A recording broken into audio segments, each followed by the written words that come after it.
Ladies and gentlemen, welcome back to the first stream of the Summer Learning 5s program on behalf of Summoner School Events.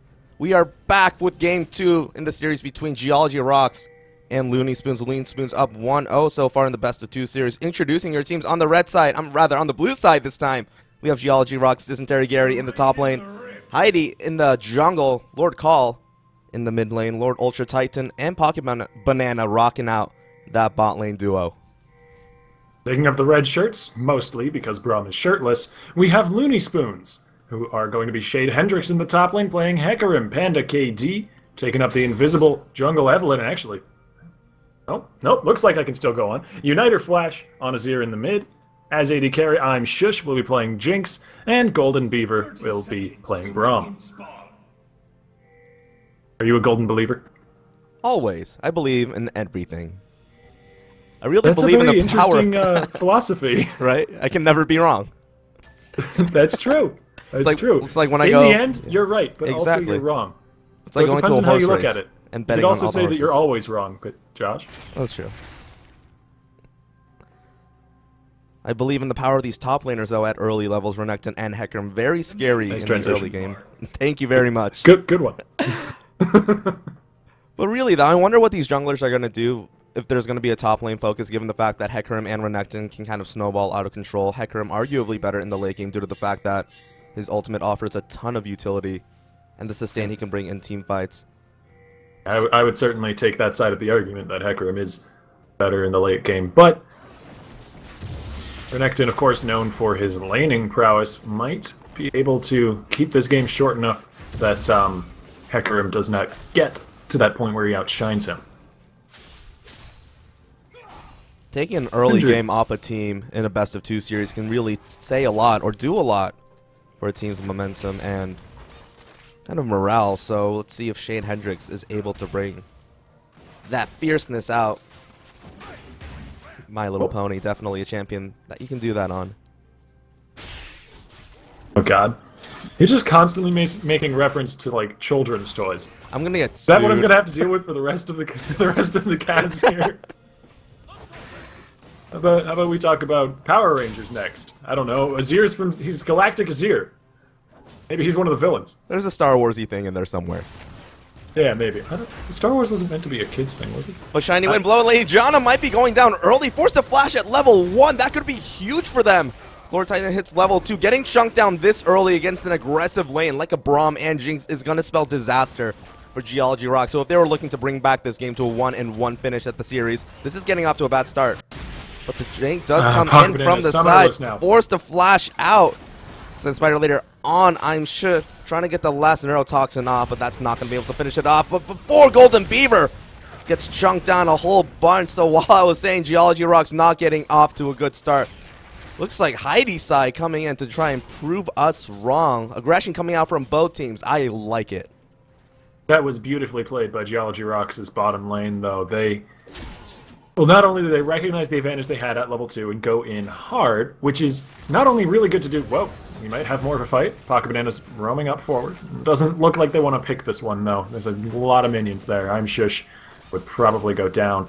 But not only did they recognize the advantage of the early level 2, especially with Braum Jinx, which is such a power spike there, they also managed to outplay the 3v2. They dodged around some very important skill shots, and they used their summoners incredibly wisely. It was well done. Having both of those summoners down on Jinx is probably going to draw that spider back. We still have the exhaust left on Golden Beaver, so he can throw that out to mitigate some damage if he wants. But top laners not pulling any triggers or any punches early on, both knowing that they have a very scary early game. Wanting to put that to use, but oh, here we see the terror of Evelyn, rather, can dodge right past the Greenmore. Nobody even knows they're there. Skirmishes onto the Tristana, but looks like Janna, the one being targeted. First Blood should be going over quite easily to Loony Spoons, looking to take a 2-0 in this series. Heidi Sai might want to take something in the top lane to try and make up for that, but Hecarim is not as easy a target as a summonerless Janna is halfway up the lane. Well, now that you got that early death out of the way, you can just rush a Mejai's. I'm not going to die anymore. True. That was my one death. You only get one. That's how it works in real life, and that's how it works in League of Legends. Exactly. We haven't really spoken too much about this middle lane, but maybe we won't get to for a little bit longer as a Cocoon lands. That long stun duration, that was buff, really showing the power of Elise, why that win rate is at 55% in solo queue. I think that's a 1.6 second stun. Shade can tell you exactly how long it lasted. He has 10 seconds left on his respawn timer. Yeah, no, that CC lasted for a bit longer than 1.6 seconds. It lasts for the amount of time it takes for him to revive and then walk back to lane and then get a minion. Up until that point, he is not earning gold, and that is the power of killing an opponent early on in the game. That is all that hidden power that you don't recognize. It's not just the 300 gold you get, it's the potentially hundreds of gold pieces that they don't get. How do you say wants it again? Wants it again. Cocoon is up. Blue buff is up as well. Oh, the Cocoon misses, but is just going to go in with the Spiderlings anyway. The repel down onto the Azir forces the flash. So Unitor Flash sure use his flash. If he determines to stay in the lane, then yes, using the flash was the right call if he wants to try and stick around here. But that's really dangerous, because Evelyn could just loop back to her Raptor camp, as we see her doing now, clear that, and then Panda KD could come back in for another gank. Ooh, but we might have something heading down in the mid lane anyways. Panda KD went really deep, looking for the hate spikes under the tower. Not going to give up a kill there. That'd be really embarrassing. Something that we can all probably Unitor Flash did want to stick around and push the wave up. I guess that's why he chose to flash there. I mean, the flash was a little bit unnecessary. He was safe. He wasn't going to die. But the usage of it allowed him to stay in the lane, allowed him to push it up. But we see Lord Call doing the same thing. Low on health, staying in the wave, pushing it up. And he's actually going to get the advantage here, at least equalize the disadvantage that he had. I didn't even notice that Lord Call took teleport into this lane instead of a combative summoner. I guess he's going to try and get an advantage through the extra XP, but looks like gets shushed by the Cocoon. Lord Ultra Titan putting that burst damage of Tristana to use as these ADCs go 1 for 1 so far at 7 minutes 20 seconds in, and Lord Call looks like everybody in behalf of Geology Rocks making a move towards the first dragon of the game. Let's see if they can get to 5 dragons before 55 minutes in this game, shall we? This is much better early game play from Geology Rock than we saw last game. We've seen some really nicely placed ganks, some good movement by Hilda, who is admittedly playing a much more solid jungler for that purpose. Evelyn's buff is much better at early game pressure. And maybe that's what they needed. Maybe they just needed a jungler who could turn these lanes in their favor.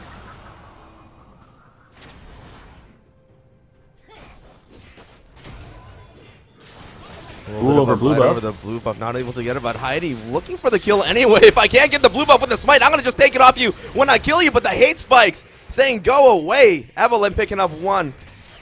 Say Lord Ultra Titan on the front line, not wanting to be caught. Gravity field goes down a little too late. Panda KD holding on to that blue buff, giving a lot of gold to Evelyn, even though she was nerfed early on. Definitely going to spell a little bit of trouble for the rest of Geology Rocks, but already we're seeing a lot more aggression than we saw in the previous game.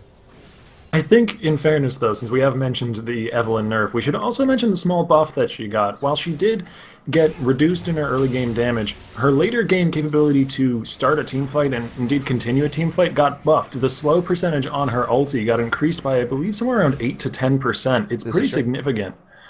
I'm not sure if the shield got increased, I don't recall, but I know that the slow percentage, which in some situations is the more important stat, did get buffed.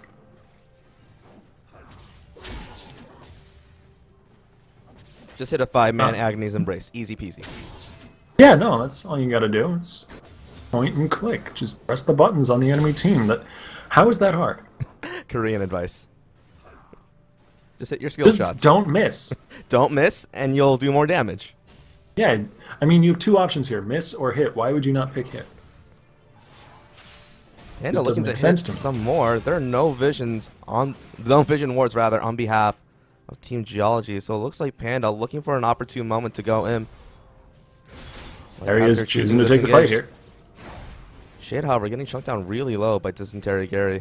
Looks like they're going to use the advantage of the tower. Oh, this is pretty smart. Use the tower to your advantage. And Panda goes in. Oh, where's the ultimate? There it comes. Agony's Embrace onto Gary as Panda KD picks up his 2nd kill of the game at 10 minutes. Panda KD got the ulti from the dying minion wave under the turret, but we have action in the bot too. And then bot trading back and forth with the explosive shot. They're just going to back up off of it. Tristana, one of those champions that tends to auto-push lanes due to the passive on the E. We'll see if that draws Evelynn back down, because, you know, it's so juicy when you see the opposite enemy duo pushing up constantly close to your tower. Problem with that is that Panda KD, now, especially with Agony's Embrace down, has really no way to make a gank happen on this lane. Braum is a great peeling support, but he's not all that good at engaging. Jinx can land a zap, but not much more. Flame Chompers are obviously never going to be the engagement tool fight. And Panda KD against a Janna and a Tristana, I don't see him getting next to them ever if things are played correctly. They'd have to be really overextended, or just use their abilities flat out incorrectly, which these players, while they are a little bit lower elo, they haven't been doing quite that poorly. Lord Cole now. Oh, they know how to hit fire. R, though, and it looks like R coming a little too late. The Chaos Storm not doing anything but going on cooldown there. As Evelynn putting this early game pressure to Loony Spoon's advantage, going 4-2 early on. Goldie just at about 500, though. There's a bit of a disparity in the mid lane, as Unitor Flash is about 10 CS, 14 CS rather, ahead of Lord Call. So Zero getting to that very powerful mid game ever so sooner. I like Panda KD's choices in this game. He's been focusing his attention mainly on the mid and top lane. Yes, we did see that gank earlier on in the bot lane, but that's because that was too good an opportunity to pass up. I mean, it was a level 2 or 3 Janna with no summoners available. That's basically the only time that Panda's going to be able to make a gank happen on this lane. From now on, we're not going to see Panda down here anymore. We're most likely going to see him going after Dysentery Gary, going after Lord Cole, going after these less mobile, squishier lanes. He's spending a lot of time up here. Hopefully it pays off. Misses the cocoon. That's going to be huge, as Shade Hendricks can just onslaught of shadows out of there, back under the safety of their tower.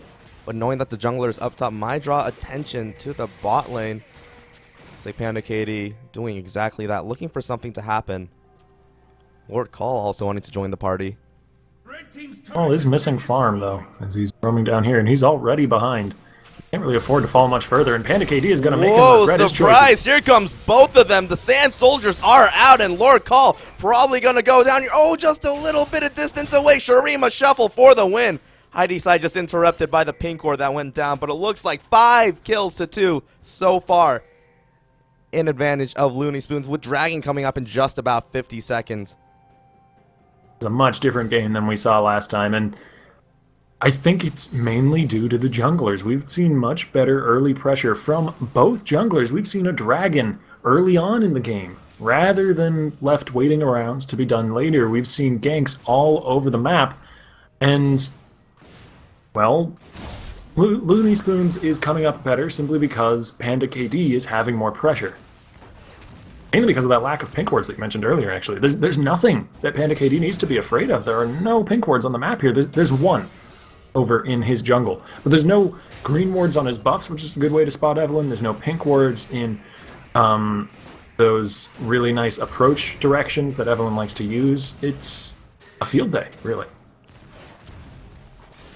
That's something a lot of pro teams, especially, or something that's noteworthy to mention as well, have trouble adapting to. The fact that a lot of these players just ward in spots out of habit. When you're facing an Evelynn, you're forced to put those wards down onto Cam so that her stealth passive is deactivated when she goes into combat. With 100% kill participation, Panda doing a great job showing exactly how to play Evelynn in this match. Dragon control has been in favor of Geology, though. This is true. 14 minutes, 2 dragons, not bad. That's quite good, actually. That's a really good ratio to have, and a nice stun from Heidi. They have the burst, though, going in deep. Oh, already used everything, but Panda coming in, trying to pad the KDA a little bit more. Sure, gets the reset, but barely misses the Super Mega Death Rocket Banana. Can they hit the Monsoon? No, it's off the table, so Lord Titan probably going to go down to the Ignite ticking. Here comes Horsey, cleaving his way, getting a double kill. 8-2 so far as the gold lead extends to just about 2,000. Very nice teleport from Shade Hendricks. Does lose the turret in the top lane. That does sort of shore up that gold difference, but they're going to be trading this back easily with Shish's Jinx down here. And that was superior map presence, really, from the side of Loony Spoons. They gave up the dragon, but they still take back more in terms of global objectives. And in terms of lane objectives, kills, really. Again, no, actually, still, yeah, Panda KD still has 100% kill participation. This has been a really nice game for him. See if Panda can keep that up during the mid game, though. Evelyn a little more tricky to approaching grouped team fights. A lot of players like to look for that flank to get the Agony's Embrace onto 5 to get that shield, but Under Flash, oh man, might be going down here. Forced to flash, but it looks like everybody wants a piece of this action. The Emperor survived, not enough, as the Spider trying to get squished by the Horsey. But Hendrix doing his best to cleave their way out of there, acting like he has a whole army behind him, but in reality, it's just 1v4 in the mid lane right now. It's like Dysentery Gary slowly realizing that, looking for it, gets the stun. I don't know if they have the burst, especially with everybody from Loony Spoons coming around to get a piece of Might this be the action. flank here. Ooh, sure burns the ultimate. Eve looking for something, but everybody's going to back off, going pretty low, but they gave up a whole lot of pressure mid-map and not really getting a whole lot for it, other than that one kill. Yeah, getting the kill into Uniter was really good, and then chasing Shade Hendrix under the turret was not so much. Even if they killed the Hecarim, what advantage would that give them that they couldn't have gotten without killing him? It was an irrelevant kill, and it just meant that Dysentery Gary is really low going in really low, forced to pop the ult just to survive. Looks like here comes the flank. Oh, teammates, communication. Where is everybody else for the follow-up? Panda forced to use the smite on the camp to survive just a little longer, but here comes the follow-up in deep. Pocket Banana gets knocked out. Great Braum ult to keep the fight going. Dysentery Gary, no ult, so just a couple autos away from death. Forced to get out of there. 10-3 so far as that gold lead at about 2,500 in favor of Loony Spoons, and they're pushing towards this mid-tier 1. You were asking where the follow-up was. It was just a little bit late, but late is better than never, and they have got the AoE CC to make up for that. Playing with Death's Door, they decide to knock but not go in.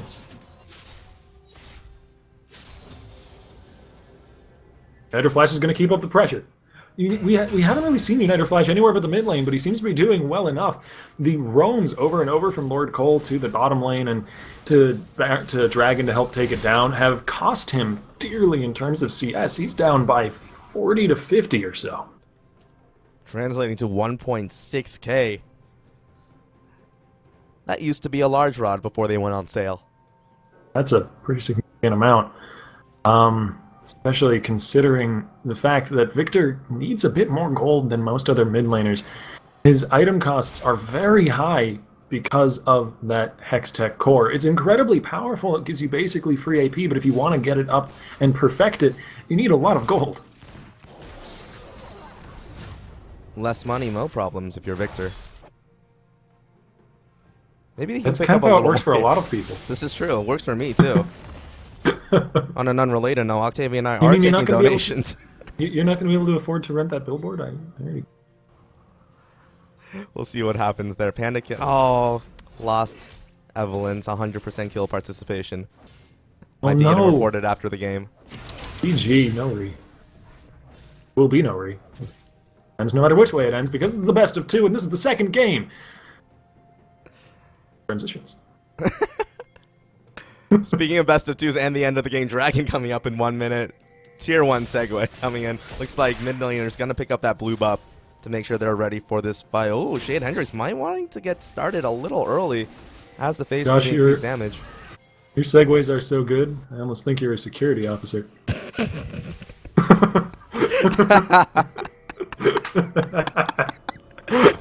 I've never ridden one. I really want to. I do too. They look so fun. Right?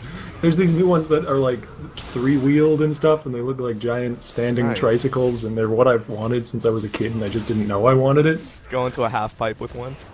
But Dragon is up in 23 seconds, and despite the dominance in terms of kills and in terms, Might hurt. Gary's Oh, lots of gonna eat stuff that rocket. burned, but sure might get 1v1 in the mid lane. Oh, goes in. Crocodile manages to finish off the trail onto the Crazy Girl, but Hendrix coming in. Can't decide which way he wants to go. Home guard absolutely wasted as Panda Kid comes in from the side, getting bursted down. Double kill to Renekton. Who's next? Golden Beaver, the Monsoon to keep the fight going, but Uniter Flash finds one before, oh my gosh, baby, a triple Gary picks up. That early damage coming out of the Renekton being shown by the hands of Geology Rocks as they don't right now go to the Dragon, but pushing their way up this mid lane so far. And the disengage power from Geology Rocks was shown in full force there. Dysentery Gary did incredibly well cleaning up those kills with this early damage Renekton build, but Pocket Banana prevented disaster with that Monsoon. Not to mention Lord Cole had a beautifully placed Gravity Well, zoning the team, zoning that Hecarim out, as you saw. He had to be indecisive about his entrance and that delayed certain ultimates that needed to be stacked on top of one another. Geology Rocks just found an avenue back into this game, especially considering they're beginning to stack dangerously close to 5 dragons. Especially at only 20 minutes into the game. That's an impressive clip that they're going at. Who wants to face an aspect of the Dragon at 35 minutes? And they aren't too far behind in terms of gold anymore. They're about 1,000 gold back, which, as we move past the 20-minute mark, isn't all that significant.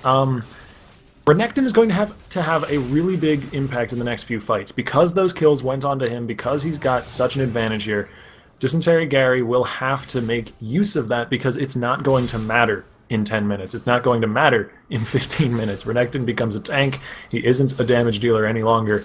And, well, if he chooses to go the damage dealing route, I just see him getting melted by this Azir. And not really having as much of an impact.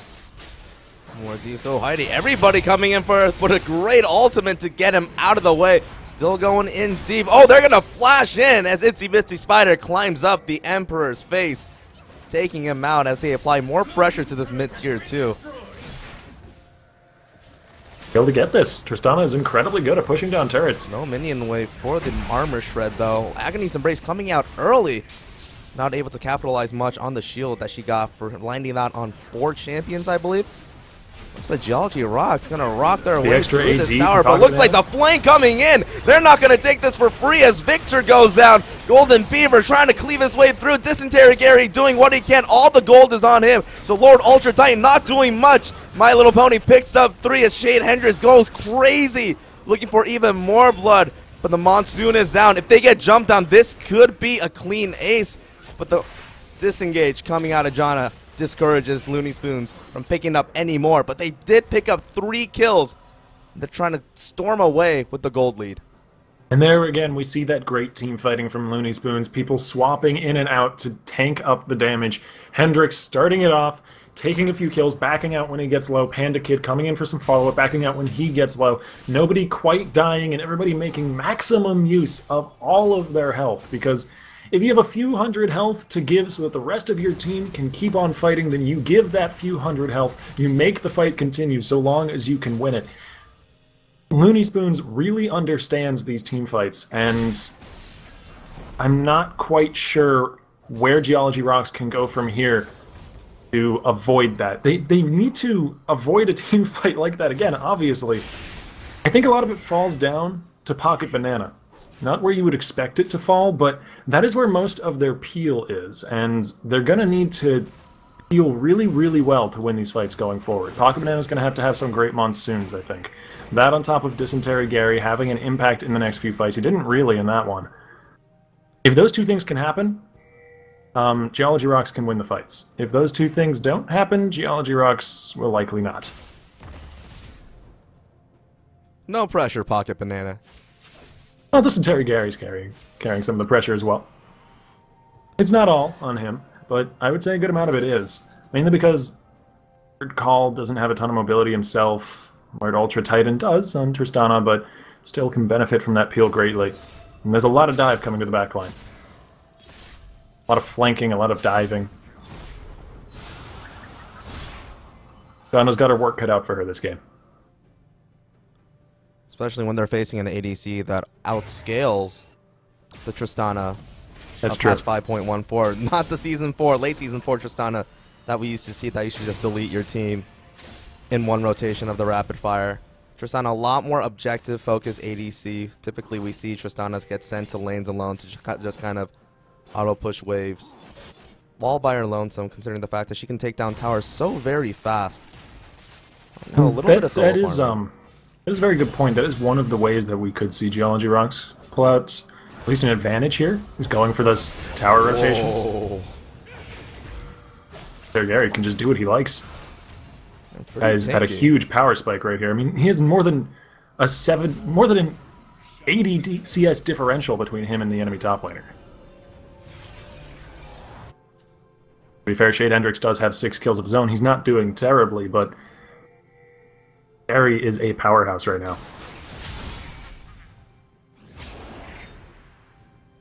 Might see a massive momentum shift after this next dragon fight, because like you said, Team Loony Spoons has a lot of ways to Team Geology's back line, and the peel really comes down to Pocket Banana somewhat to Dysentery Gary, and if Heidi can land a godlike cocoon. You have a lot of zoning coming out from Lord Call's kit with the Victor as well. Yeah, that Gravity Well will be pretty impactful, or rather, it could be pretty impactful. It's not like a key ability like the Monsoon will be, but it has the potential to do the trick. Not nearly as reliable as Janna's peel. I wouldn't, well, rely on it, but it's there. It could work. If Lord Call is very skillful, then we could see a great team fight because of this Gravity Well, but Banana doesn't have to be quite as skillful to be able to press R. Oh no, my R button broke. Pressed it too hard, played too much Karthus. Oh no, not the Karthus support, please no. I'm looking to see how this mid lane discrepancy. Oh, they actually end up getting it.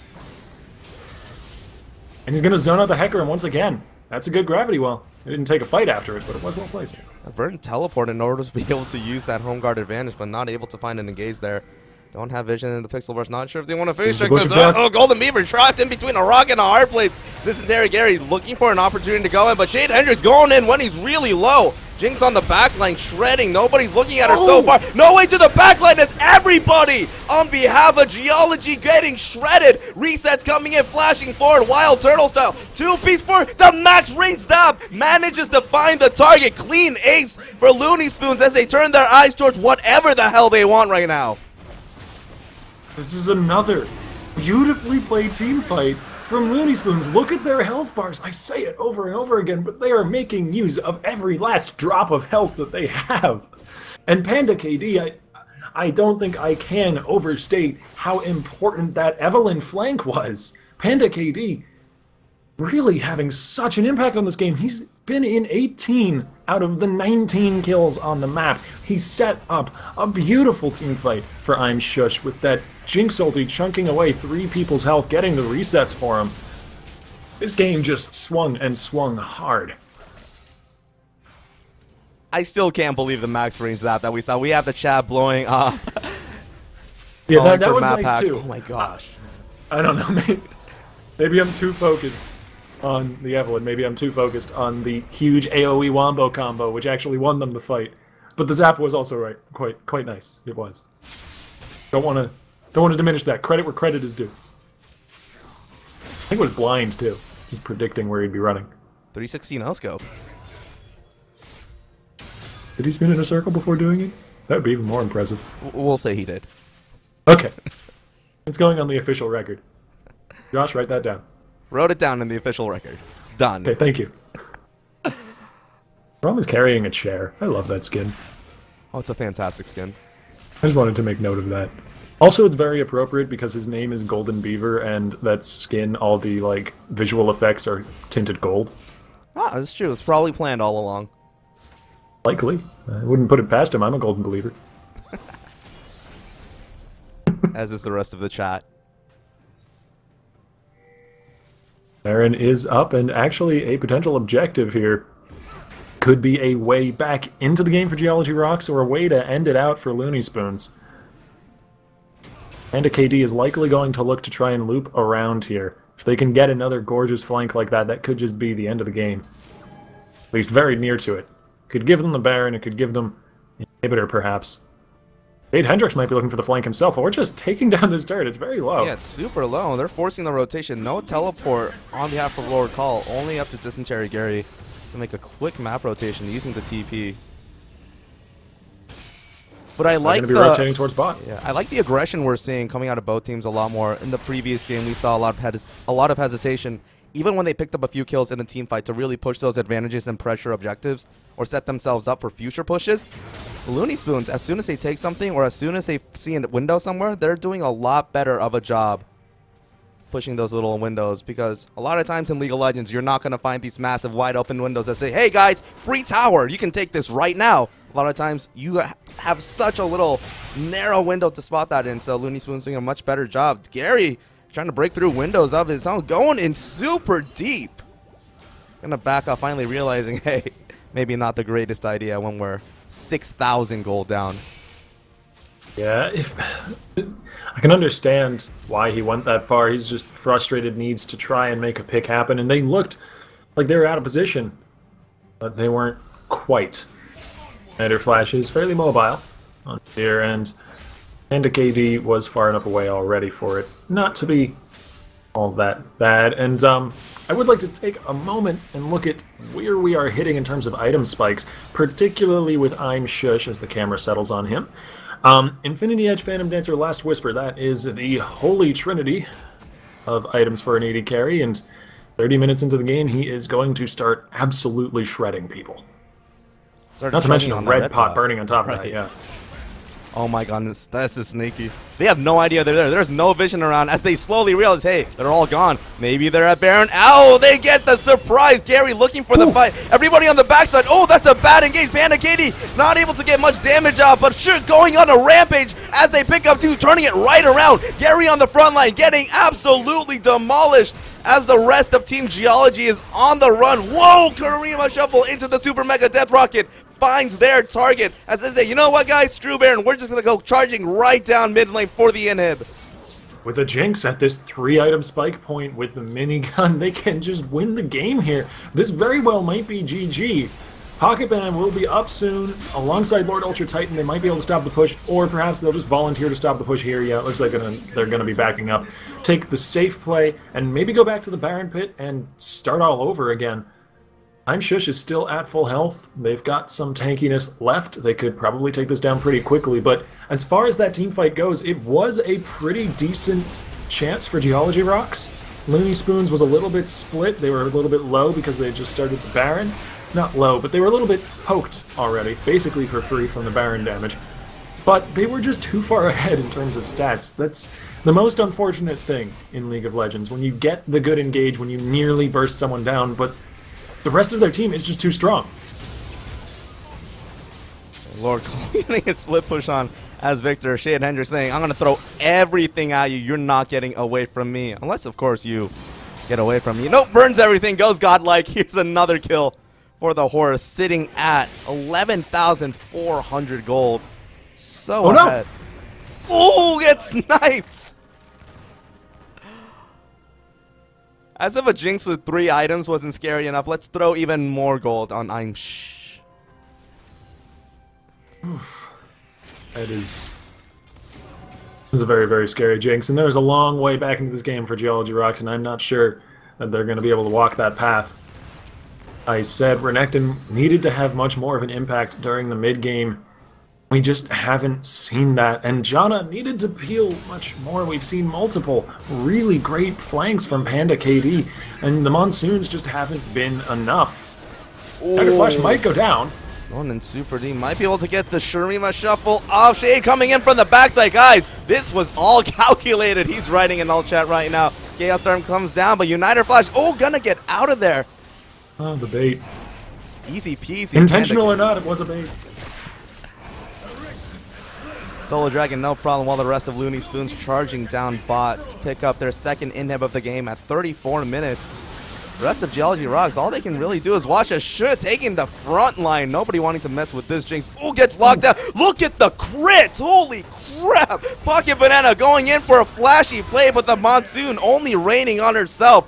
Lord Legendary Call. is right. Oh my goodness, Lord Call, look at the flashes in! Who cares if that's mispositioning when you do that much damage? Nobody can mess with you as the Zap finds his target. Loony Spoons riding that momentum hard into game 2 of the series as they're looking to end this right here. Can't even get to This is the desperation syndrome. They are throwing themselves one by one into the maw of the Jinx. Oh no.